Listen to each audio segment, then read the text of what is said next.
news natin mga baro.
kabaro. Yun. Ayos. Finish. Tapos na ating pinaghirapan. See you next time. Happy birthday, Ray. Okay. Oops, hindi natin makakuha. Ayan mga kabaro. Sinimplihan lang natin kasi anong oras na? Lawo na tayo na lang nag-iisa rito sa kusina para mabigyan lang sila ng kasiyahan. Gumawa tayo ng cake. Alright, see you next time. See you in Australia mga kabaro. Hello mga kabaro, ngayon ay gagawa tayo ng bake bill paper, stupid bill paper tawag ito. Lalagyan natin siya ng giniling sa loob. Palaman natin ng giniling. Kung meron kayong tirang sauce ng spaghetti, haluan nyo na siya ng konting rice. Pagka na-mix nyo yung natiran yung sauce ng spaghetti, lagyan nyo ng konting rice, tapos palaman nyo sa bill paper, tanggalin nyo yung gitna, yung loob, tapos pag nangyari, lagyan nyo siya ng cheese, saka nyo pa loob na ganyan, saka natin siya ipipig. Yan ang pa natin ngayon. Menu natin ngayon. Ito siya, nangyari. Pinalaman ako na siya, tapos lagyan ko siya ng mozzarella cheese sa ibabaw. Ang minutes natin dyan,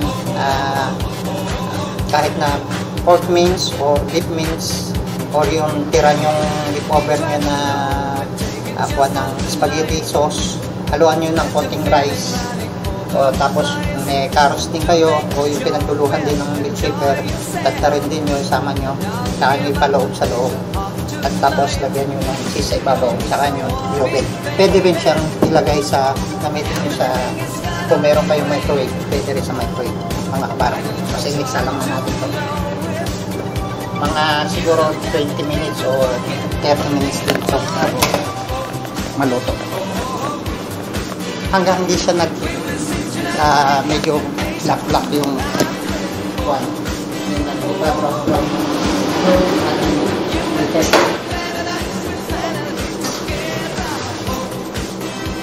Preheat na yung ating oven sa 160 for 30 minutes. Sisilip-silipin na lang natin kapag okay na siya. Kung ayos na siya. Huwag naman masyadong sunog yung cheese mga kabaro. Alright mga kabaro. Magpiprito naman tayo ngayon ng pork chop. See you. Hello mga kabaro. Ngayon magpiprito tayo ng breaded pork chop. Ito. Nakamarinate na siya. I-breaded natin siya ng ganito. Kuha tayo ng loaf. Total na shake loaf. Tapos lagyan natin ng breadcrumbs.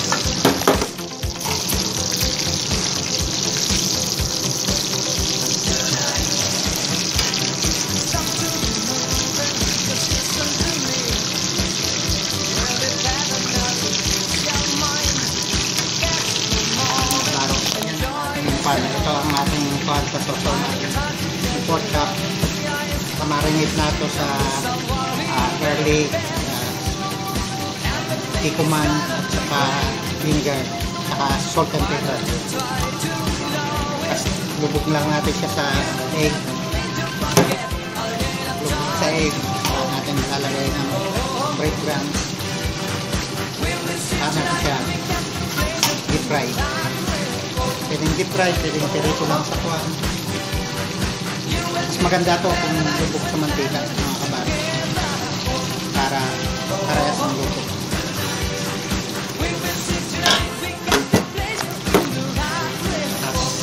Ito na ako natin.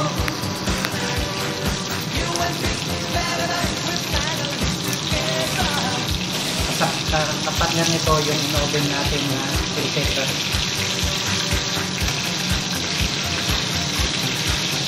Pinakagulay natin. Okay, alright. See you in Australia. Ngayon nasa ko kami. Kita ko ng dagat. On the way kami. Papunta Australia. Mga kabat. Bye-bye. na lang baro ang ating bell pepper na luto na. Alright, bell pepper mga kabaro, okay na siya.